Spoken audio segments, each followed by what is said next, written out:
Good morning, good afternoon, good evening, everyone. My name is Verena Lasvinia, and I'm honored to welcome you to the 2022 second edition of Spa and Wellness Talk in February by VLF Spa Consulting. Thank you so much for joining me today, where we will dive into the world of enhancements and enhancement menus in spas.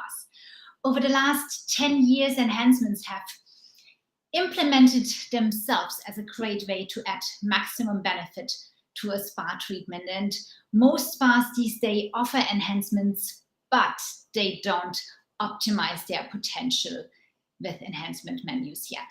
And therefore today I have invited Dr. Michela Henke-Cilenti as my co-host.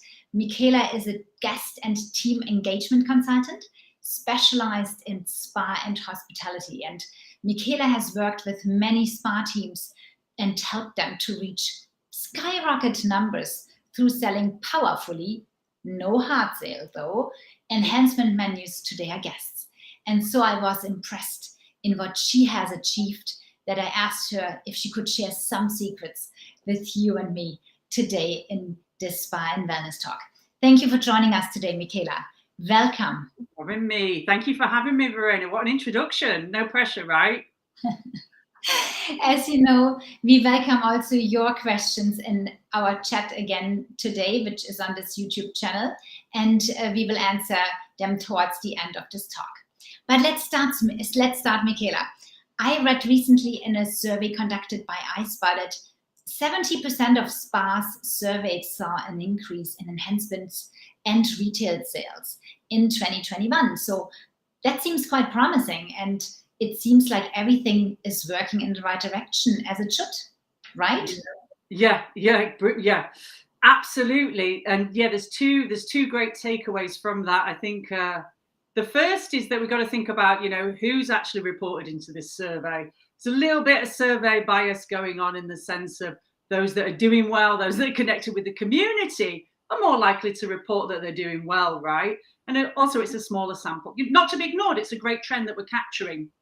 The second piece that's concerning is we have this fire hose situation where, wellness is incredibly on trend. We're anticipating it to do better.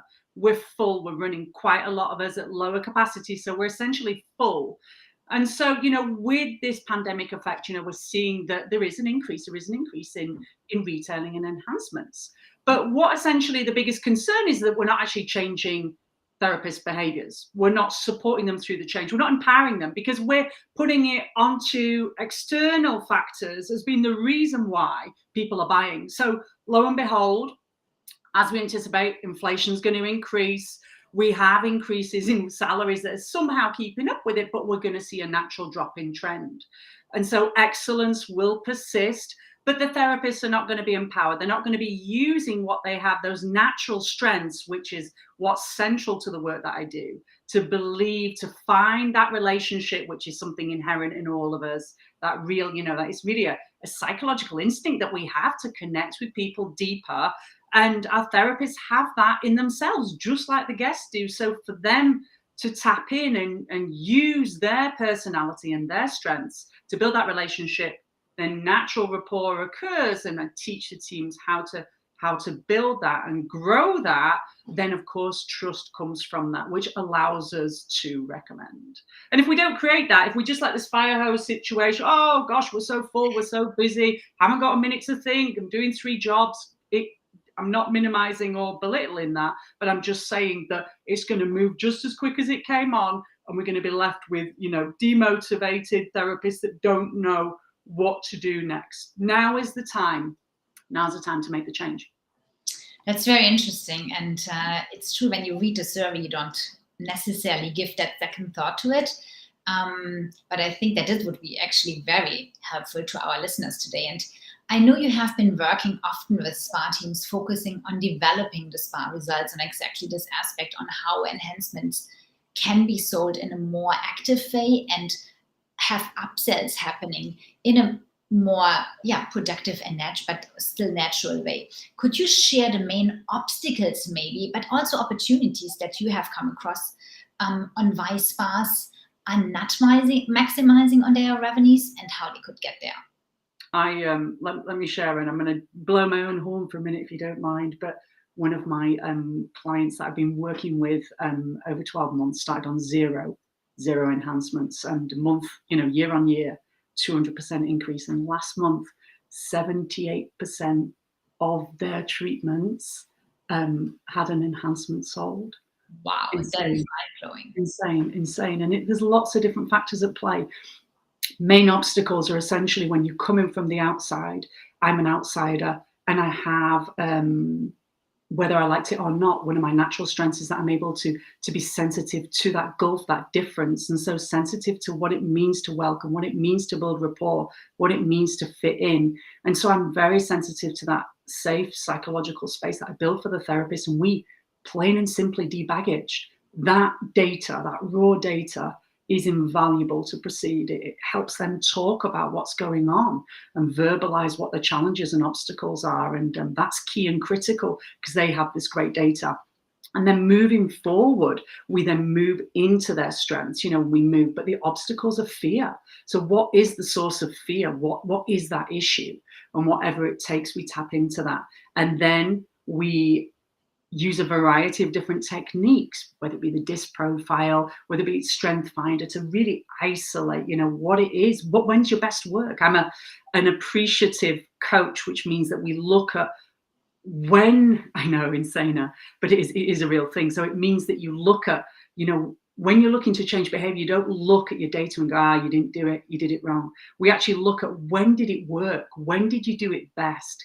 Take yourself back to that way that it made you feel, but also like what was going on, who was that person, the whats, the wheres, the whys. And so developing their emotional intelligence, but empowering them to have their own sense of what's going on. And when it worked, we look at repeating that. We look at working with that. What do we need to keep going? And so that activates the sense of purpose in the therapist.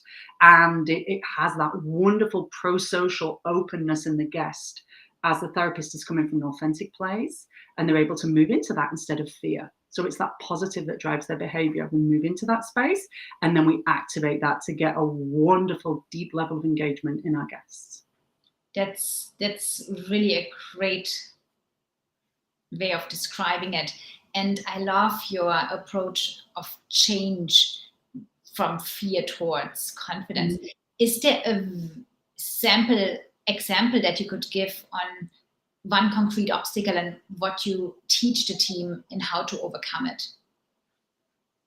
Yeah, so we have a particular type of guest. We have a guest that isn't a majority guest. It's called a dominant guest, and we use DISC behavioral profile, and they're always late, which is incredibly irritating for our spa. They're always late. They've always got a lot on. And so, and they don't generally, they're not generally open to building rapport in the traditional way. They don't want to talk about the weather. They don't want to talk about how they are. They really want to get on with business. They want as much bang for their buck, value.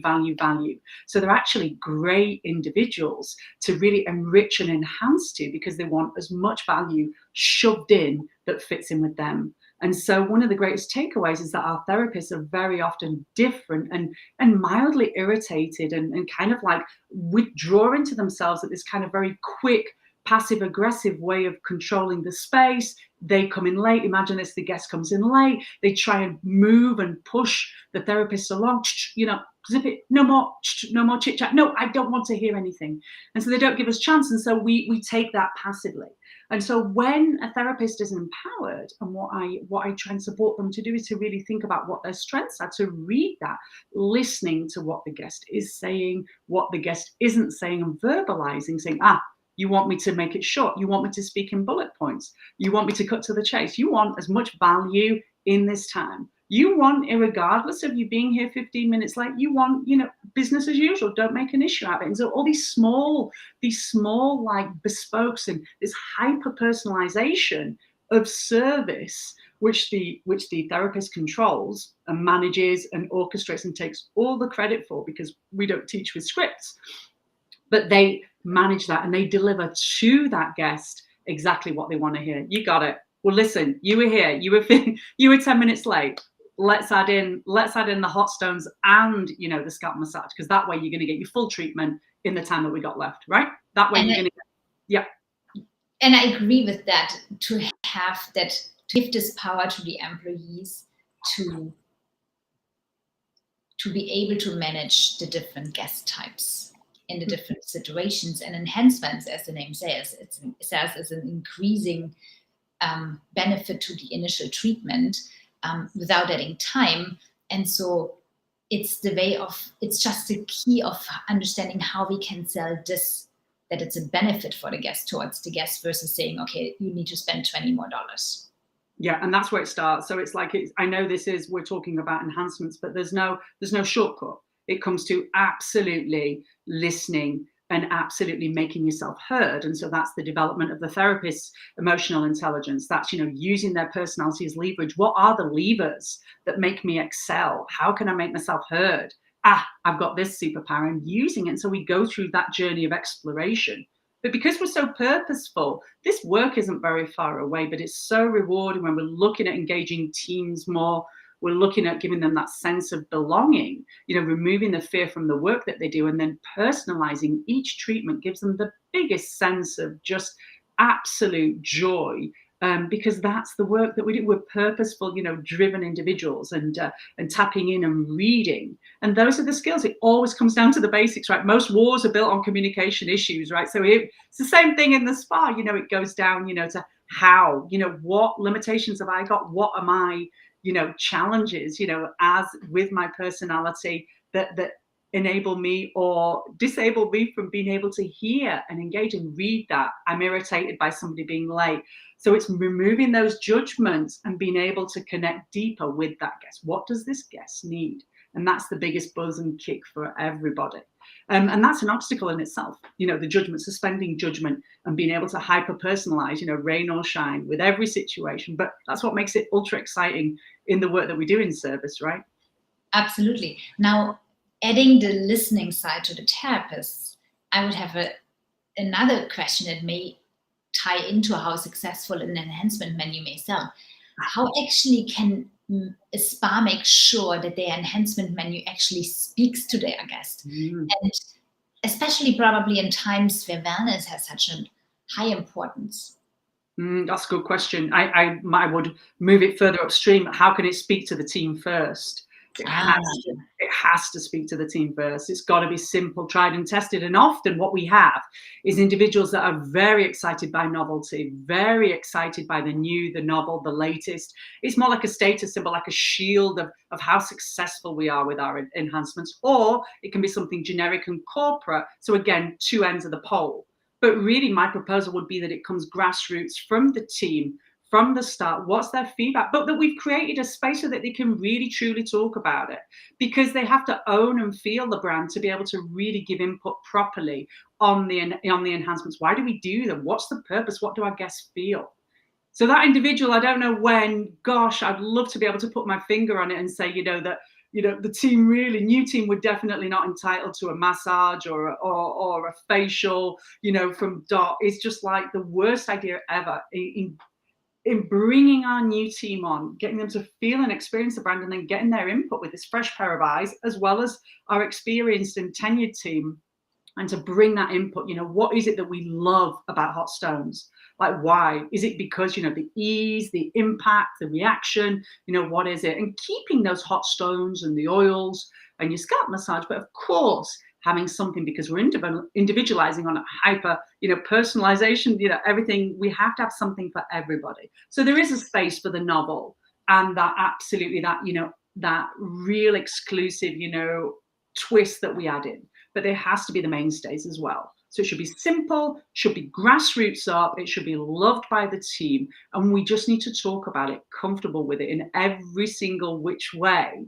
And then using, as a spa leader, looking at how knowledge spreads through the spa. Who are our influential, informal power knowledge keepers? How can we activate them to not nitpick at their weaknesses, whether they might not be maybe what we call our influentials? So they don't look at the detail, perhaps. They look, but they're all about the experience. How can we activate them to feel comfortable to just magnify that energy around that particular enhancement and radiate it, ripple through, and bring those along and explain why we do it. And so removing the barriers to those individuals that hold these, as I said, informal power positions, to really do that, that's a real activator. But again, we've got to look at it, we've got to stand from the outside and evaluate how the space moves. And this is really useful, I think, for some of the brands that we carry, to think about how can we move passion, how can we move excitement through when we're not there all the time. How can we use informal methods? And there's so much untapped, so many reservoirs of untapped energy and passion that just needs encouraging. And that's what we're looking for, that trust, that partnership, value, and of course, that deep engagement with our guests. And they get that through our brand selections, through the passion that we bring, and through, sensible, well-chosen, brilliant, just deepening enhancements. It's and that enhancement and enrichment can be anything as we look through wellness in a wider capacity. It really can be, and it should be all encompassing. It's not just retail and our enhancement menu, and that really is liberating for the team. That's very insightful. And would you tend rather to a smaller or a larger menu in terms of the available options? Yeah, that's a great question. That's a great question for, I think, your spa team. I think there's an optimum, when you think about humans as limited capacity processors, which means 5 plus or minus 2 pieces of information at any one time. When we're looking at sales, we look at, being able to offer 2 options. So you should be able to maximize the psychology to have like 2 body options, 2 facial options that guest would be able to realistically consider. That maximizes to make sure that each guest adds in at least one enhancement, which is what we need, what they aspire to. It's a win-win. We only see the direction of costs, so we have to play smart, and we have to activate and really empower the team right now in the middle of all the movement and what seems like chaos, but actually it's a super good time to learn. I know, and that's very true. And I know that one of the focus during your coaching sessions with therapists is on how to sell enhancements. And could you share a few key strategies that help them? We have one already, the listening, but that would help therapists to achieve greater results. Yeah, that's a really good point. I think the leaders need to be able to enable that space. You need to look at, you can't come in technically and start teaching techniques and goal setting when really we have barriers within the culture that are preventing that sense, that sense of purpose, that sense of really connection. What's the main purpose? Attaching, enriching, and enhancing to that deeper guest engagement activates a variety of psychological triggers inside of ourselves that bypass our fear, that bypass us limiting ourselves. And you've got to think, we're working within a culture now, which is, people aren't being paid necessarily much more. Time is even more limited. Commissions of give or take stayed roughly about the same, but behaviors can change. We are going out of our way. But I think helping the team, whatever that takes, to create that atmosphere that they feel empowered to be able to own the guest journey. And there's, of course, a variety of different techniques to do that. I just propose to, those on the positive side, because that means that it all becomes automatic. The right words become automatic. Reading, getting your antenna up is automatic. None of it is false. It's all authentic, and it's coming from that, that heart space, that natural curiosity. So these components, if you have those in your culture already within the spa, then you can go ahead and do the fine tuning. If they're not there and accessible to everybody, then you need to go about creating that culture.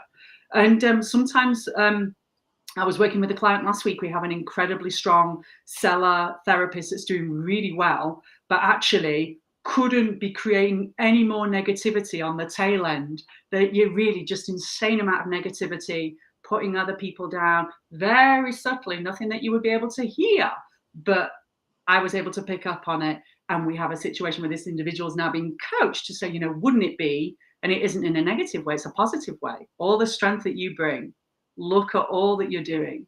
Wouldn't it be amazing if we could share that in the team? But without, that came across a little condescending to prove the point, to make the point, but essentially tapping into that So it can be all different things, and you wouldn't expect it because you're like, you're the strongest one, you're doing all the selling, you're doing all the talking. But on the tail end, because that person isn't rounded and comfortable within that space, we look at their beliefs, the personality, and all, and their level of emotional intelligence. How are they able to manage their emotions? And this individual in question was managing their emotions through kicking back negatively at the rest of the team. So that's able to be managed through a partnership of coaching and encouragement. There's all sorts of different things at play. But essentially, my best advice to a therapist, that was a very long answer. My best advice to the therapist, I told you 30 minutes wouldn't be enough, is to essentially look at when are you working at your best? What are your best guest experiences? When have you enhanced? When have you connected? When have you both felt so good and you've exchanged and you've both looked at each other and it's been a heartfelt goodbye, and maybe you've got some practical lifestyle and wellness recommendations. It doesn't have to be retail or enhancements necessarily, but what happened? And then it's analyzing that, being able to actualize and analyze when that happened. Not just look at your data, but look at that and start to think and list those factors and repeat that. Create that environment that optimizes your strengths, and it will come. But you have to be aware, but let yourself know that it's time to stop letting fear, be that abyss that you're avoiding. You have to stop avoiding it. We have to, underperformance, non-performance. Let's look at the whys. It's not you, it's what's going on around us. So let's empower us and minimize what's going on around us and give the guests what they need. We need it, they need it. Absolutely. And those are really great tips and a great angle to look at it. And what is interesting, what I've found in spas that I've worked with, is where we had online booking available, they had like over 50% already added 1 or 2 or 3 enhancement at the moment of booking, which was incredible. So I hope that everybody from our audience has, first of all, online booking, but second, has the enhancements available online, because you can already make a big step forward in those additional sales at the moment of reservation. That's wonderful. I absolutely love that. That's so clever. And it gives us so much information about the guest. What does the guest want? The guest wants that value. They want the fit. They want as much as they possibly can, which allows us then to make sure, have we got the right enhancement for them? What home care have we got? How can we support this person? They've obviously made, in their emotional state when they were booking, they've obviously made a commitment to their wellness. Well, how is that bigger? How is that wider? How can we, with our expertise, which we've activated in our therapists, to say, this is yours, run with it, you own this, you're the expert. How can we maximize that for the guest? Instead of the guest taking the ownership and go, oh, I can see you've already booked in for an enhancement. Very good. Oh, I don't have to say anything. How convenient.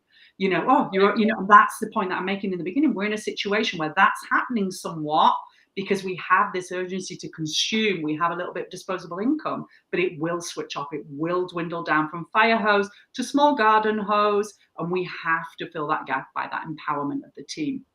But I think the enhancements there, it gives us a lot of information already about the guest. It also tells us what's working, what's not. When we look at the breakdown and ratio, there's just lots there which we can activate and work with. Those are really great insights, and thank you so much for sharing them with us. And I hope these are really helpful for you who joined us today. Thank you again, Michela. I'm very passionate about this, as I know you are, and we could probably continue for another 2 hours on this. Or at least. But I hope that already what we shared or what you shared has really inspired you, our audience, for your operations. Let me quick see if we have any questions in our chat. Sure. Allow me 1 moment.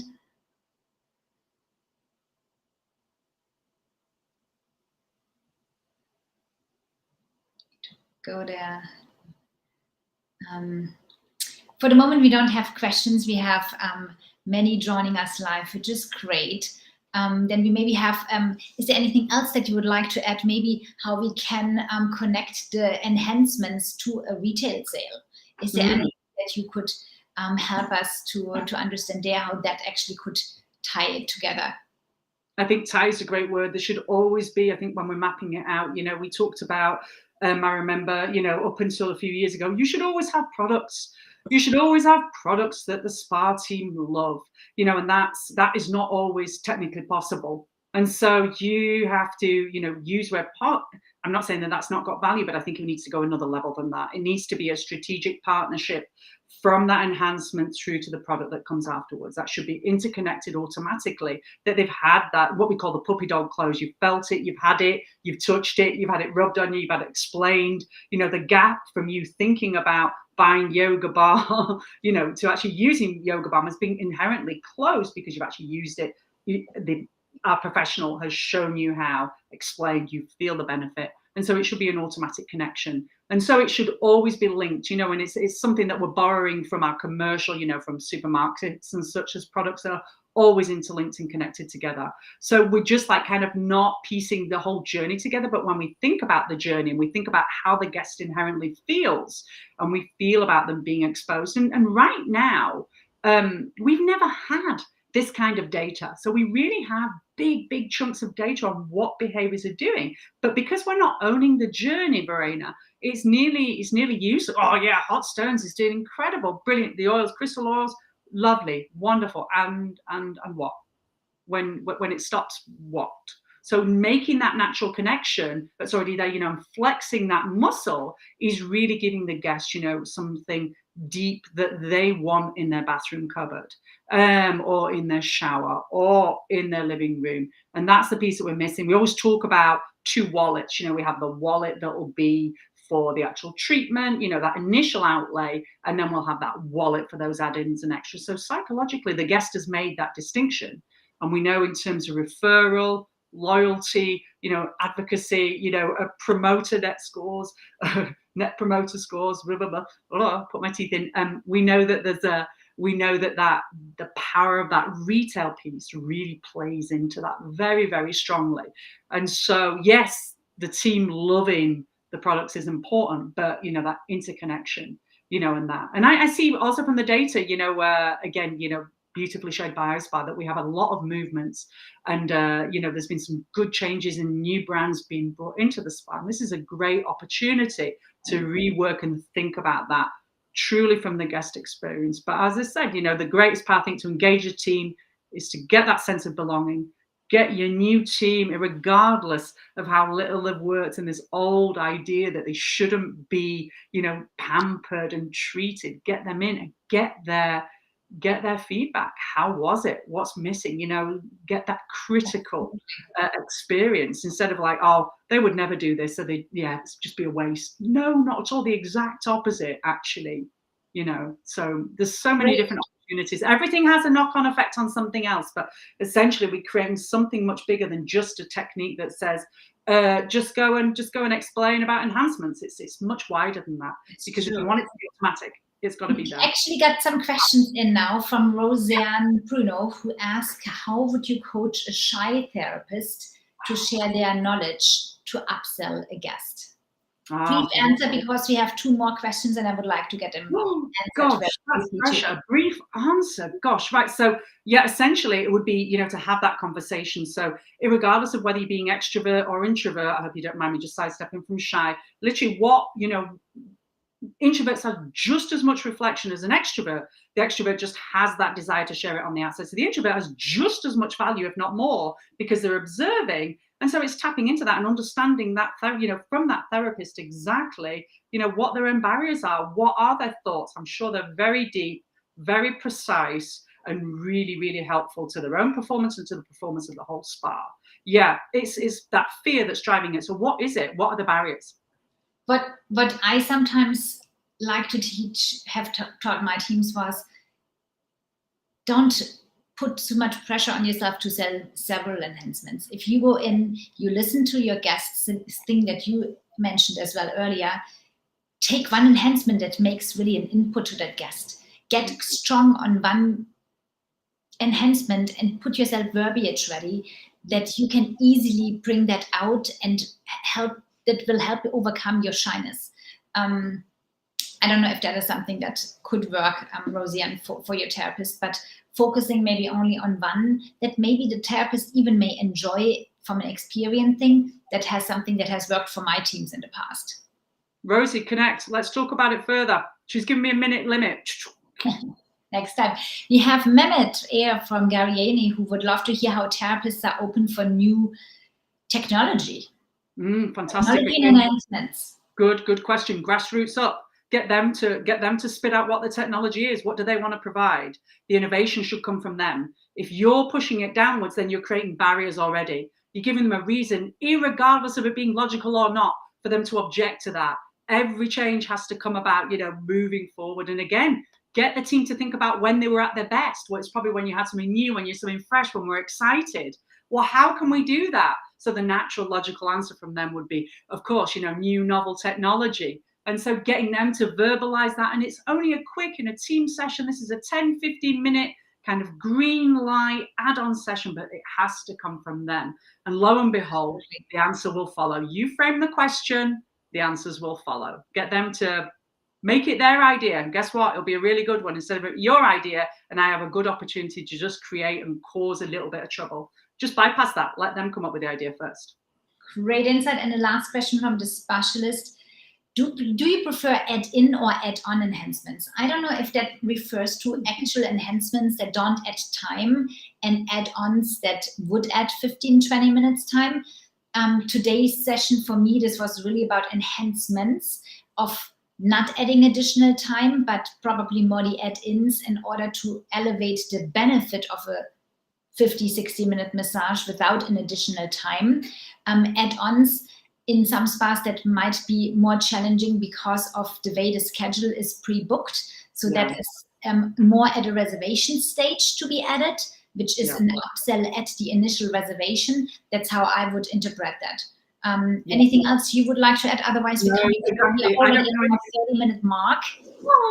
No, not at all, because I think operation is very challenging, but I do love the value in somebody booking to come back in. Just like, this is what we did. You are back here. I need to see you back in 2 weeks. I love Absolutely. that. I love that conversation because it is a recommendation. It's enhancing the experience, and it's creating, literally we're thinking about the guest. We're thinking about the guest. And also I think with time being so limited on the books, we're able to guide them to say, book in now because you won't find a space in 2 weeks. Excellent. And Sel, thank you for your great comment as well.